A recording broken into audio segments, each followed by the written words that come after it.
Happy New Year, everybody.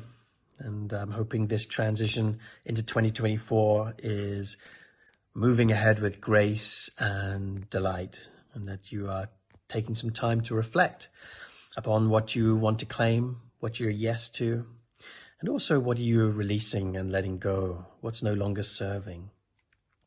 It's a really cool and powerful reflective period. And I'm often asked about my view of what's to come on a more collective level around humanity, the world. I tend not to share that much, but I will share a little today. Before I do, I'll just say on a personal and professional level, I'm super excited to kick off this year with our Awakened Living project. It's happening very, very soon. It was only launched a few weeks ago. It was a last minute thing, but summer has arrived and we are about to start on Friday with a men's retreat that I'm leading and a women's retreat that she's leading. And on the theme of slowing down and deeply connecting to the parasympathetic nervous system, where we can get regulated and release stress, tension, trauma, but from a really restful way that is deeply honoring of the healing process.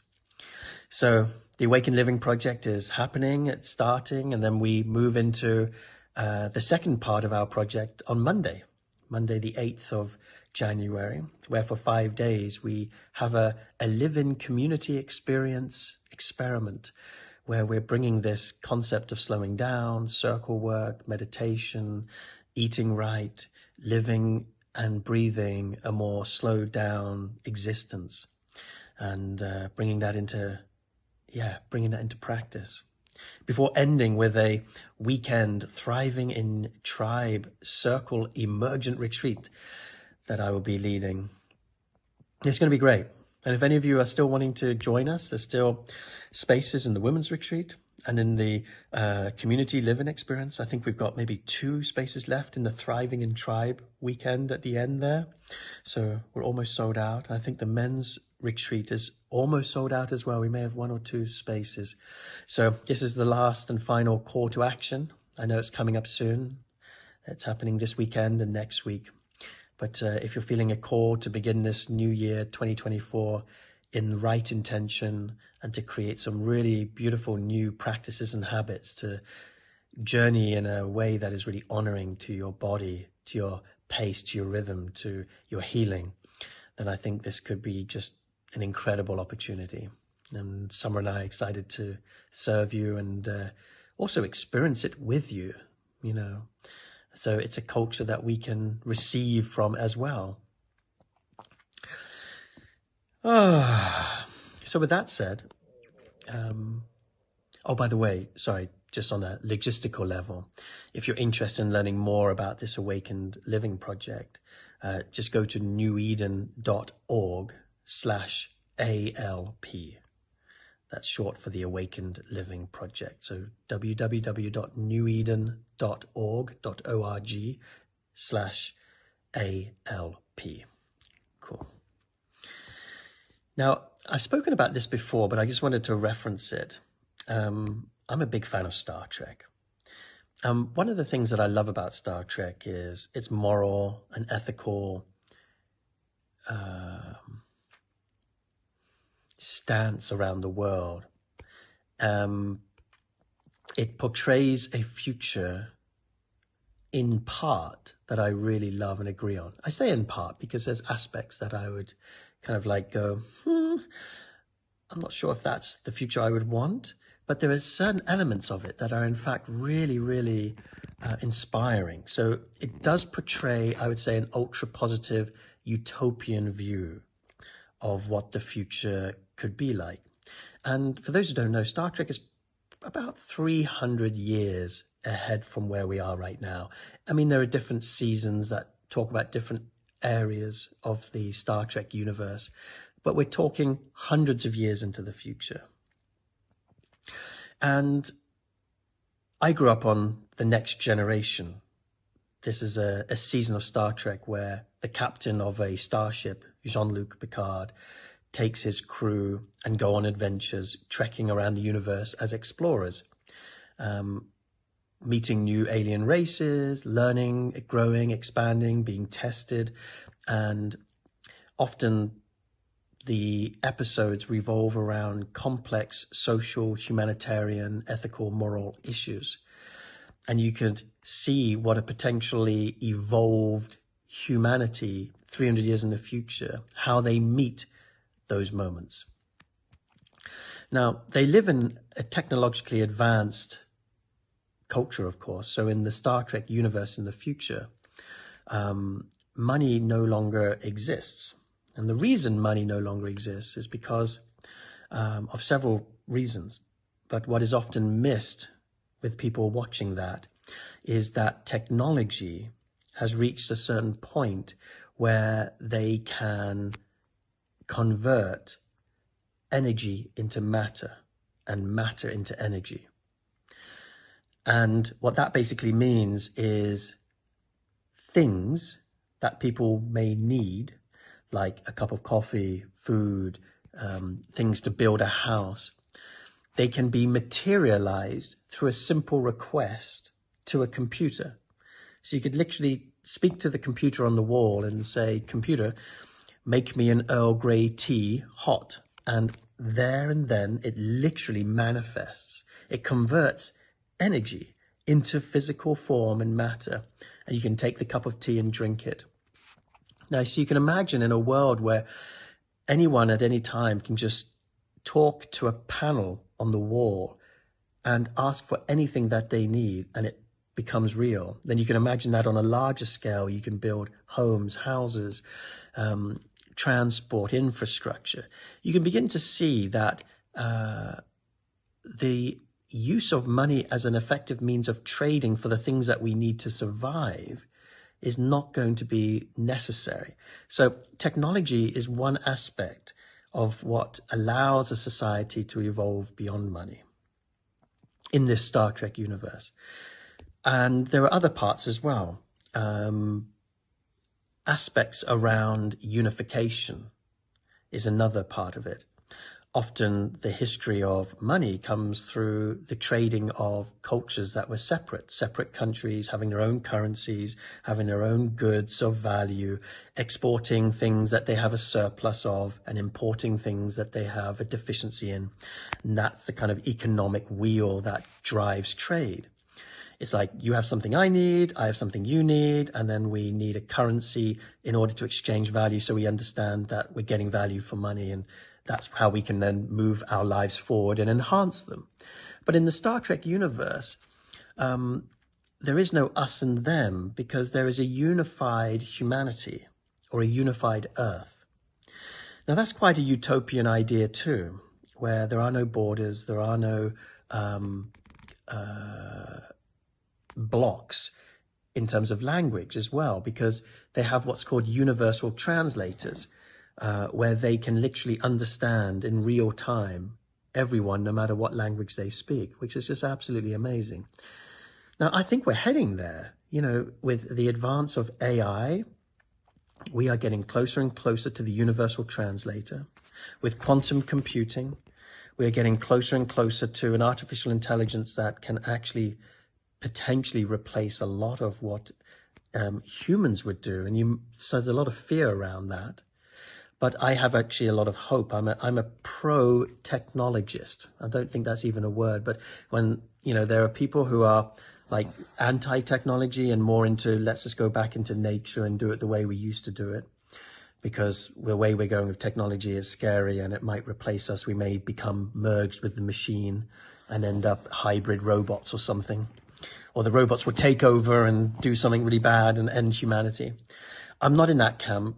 I love nature and I love reconnecting to our essential nature and coming into ancient wisdom and honoring the energetic, emotional, spiritual wisdom that is contained within our DNA and gets activated in collective spaces like in Circle. These are ancient practices, from my opinion.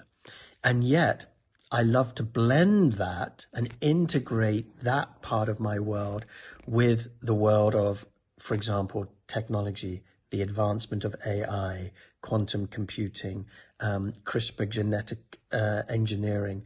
These are incredible technologies that deserve celebration and deep understanding. And yeah, probably regulation too, so that it doesn't go into hands where it potentially becomes dangerous.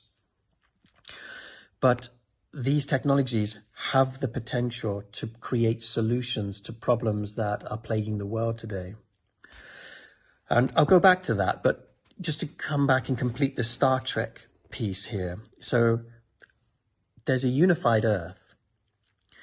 And because there's a unified Earth and there is a global system of resource management, they have what's best described as a resource-based economy.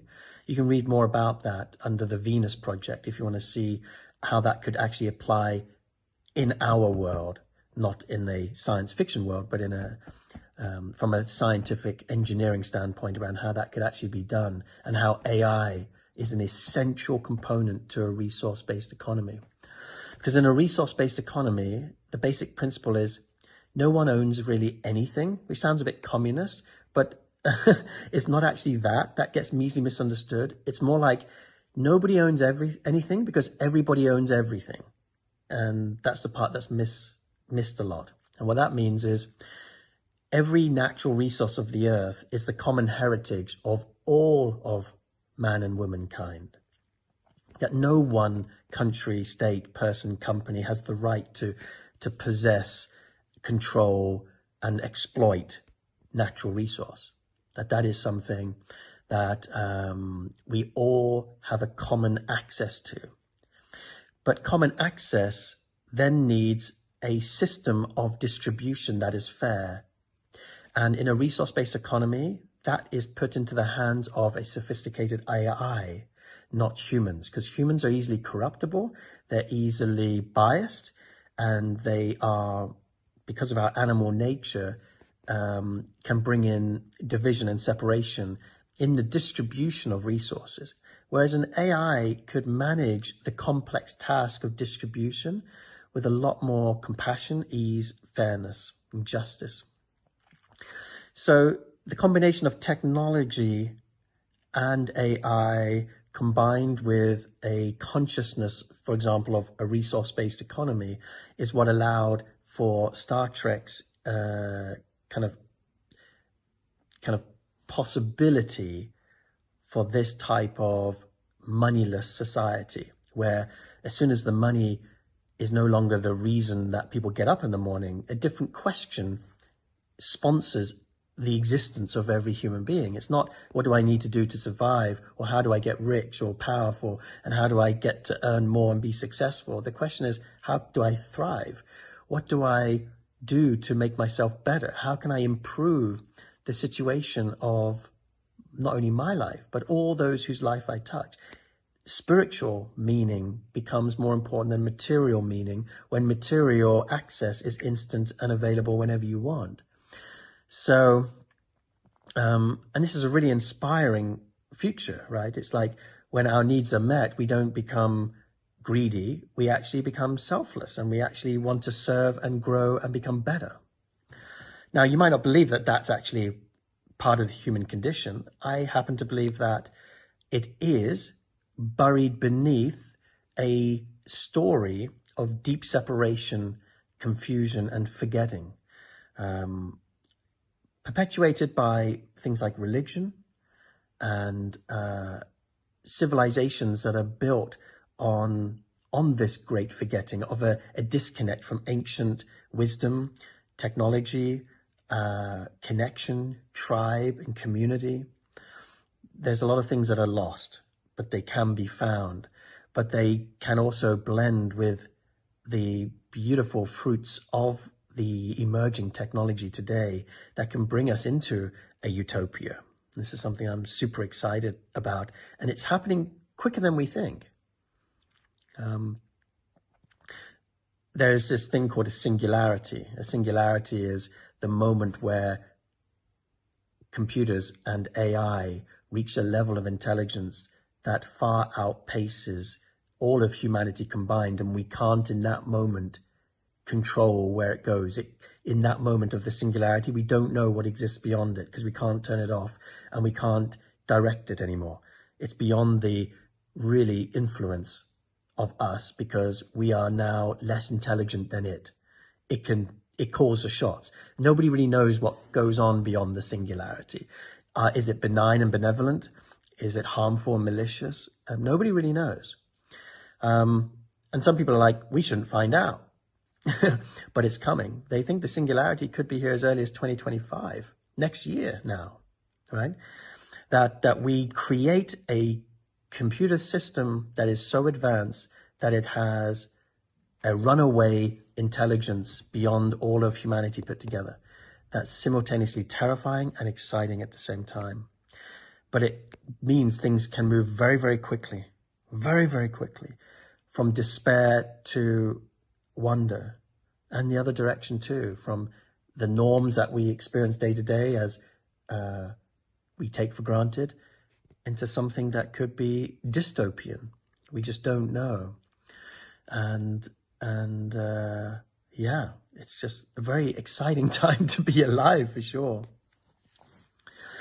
Now with this Star Trek future, there's something also that the casual viewer won't know unless they go into the history of Star Trek. So there is a journey that Earth took. Now I'm talking about the science fiction history, right? This isn't what actually happened. This is just the story behind the whole philosophy of Star Trek. In the Star Trek universe, unification of Earth and the dissolving of borders and countries and language and religion only took place after horrific turmoil. There were the eugenics wars where genetic engineering went out of control. They produced a super race that turned against humanity, almost destroying humanity. There was a Third World War, a nuclear holocaust of unparalleled proportions, where chaos of the old system basically created a massive downfall, a breakdown, and out of the ashes, a new Earth was born. The saying that Neale Donald Walsch often shares in his books, sometimes things have to fall apart before they fall together. Well, in the Star Trek universe, things really went dark. They fell apart, and what we see is the future that was created out of the ashes of that falling apart. And it was an essential part of the history that allowed for a utopian Star Trek universe to even exist. And I think we're going through something similar. I mean, there is war happening. There is a heating up, not just physically in terms of climate change, but it feels like there's a chaotic, turbulent energy that's been rising for years now, especially through the pandemic. That may not be over either. I don't mean just with COVID, with what is at the source of that and what may come next from that. We really have no idea, but this period of time of chaos and deep unsettledness, division is growing. I mean, as an English guy living in Holland, the thought that, for example, the UK could leave a united Europe and want to go alone, whatever the political, financial reasons, the act of nationalizing the energy of coming into like national identity as being more important than unity is just so outrageously off in terms of where we're going. It's temporary in the sense of like humanity can't survive through that level of separation. But it was like things like that, and then in the US with the division and the politics of all of that, it's everywhere that these things are emerging. Even in Holland now, there's a new kind of leader that's coming through that is more national identified.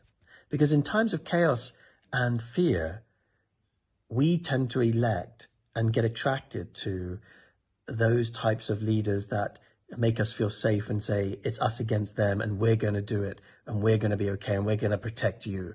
And it becomes very much a more tribalism type of way of life. In other words, we move away from unity. We've been moving away from unity, but in the short term. But long term, if we look at the long, like 100 or 1,000-year game, we're totally where we're meant to be. We're totally getting there. And we're totally in line with things are falling apart before they fall together. And they are nowhere near done yet falling apart. We may not have even scratched the surface. Now, that's not meant to scare you, but it's meant to bring awareness to the fact that, well, it gives reason, I should say, to why I'm prioritizing places like New Eden, building community, creating tribe, and feeling the sense of renewal and safety and protection and evolution and profound homecoming that tribe can afford and brings us. Like, there were people that had the most horrific time in lockdown during COVID, whereas COVID here at New Eden was one of the most sacred, most beautiful, and most delightful heaven on earth type experiences, because we gathered in community. The retreat center turned into a community center. And for those few years, we lived together. Yeah, it wasn't always easy. We had conflicts and we had stuff going on, but we used it as a time to practice bringing hard IQ in everyday life into form. And 20 people lived in the house and coexisted at a time when others were alone. And I feel devastated that people were left alone, and the mental health implications of lockdowns and all that other crazy shit. And yet what we proved at New Eden was that another way is possible when times of chaos are at their height, which is why things like this Awakened Living Project are so important, because these are seeds of ways that we want to make this a more regular reality, that this becomes something that we can plan for and prepare for now. Like, if you knew that something big was going to happen, say, at the end of next year or 2026, what would you do now to prepare for that? Would you just bunker down and get a bunch of food and build a cellar underneath your house? Do you really think that's what's needed, is for you to just take care of yourself in isolation and just get some supplies? I think tribe and community, for example, is a more important aspect of that. Because if nothing happens, tribe is still essential for the most glorious life of interconnection, interdependence, and collective well-being. So whether the times are good or bad, tribe is there to bring us exactly what we need and to meet us in ways that we can't be met alone or even one-to-one in a small nuclear family household. How are kids going to be protected in a us versus them kind of culture? Are you living in a place where you can really trust your neighbors and be one and unified in times of crisis, where people aren't all just out for themselves? And things like that. So this is not about fear-based living. It's just becoming aware of like what could be as we continue to navigate these times of chaos and turmoil, knowing that it hasn't ended and it's likely to get worse before it gets better. And that's just something to take into realistic account, rather than living in cloud cuckoo land with a head buried deep into the sand, thinking that new age wisdom can sometimes just be the rhetoric that we tell ourselves everything's going to be okay and that I'm protected because I'm being looked after. No, we also need inspired action built on an intuitive sense of what's real, and to take that action seriously and to follow the messages and signs that are all around us. So I am a hell yes to creating a life on Earth like in Star Trek. I'm also surrendered to the fact that collectively we're exactly where we need to be right now, and things will fall apart before they fall together. And I want to be ready and prepared for that, and I want to be part of the rebuilding. I want to be part of the recreation and the new imprint. And I'd love for you to be part of that too. So that's my New Year's message to you. I hope it lands well. And I'd love to see you next week at our Awakened Living Project as we put all of this into action and we make it a real thing. All right, guys.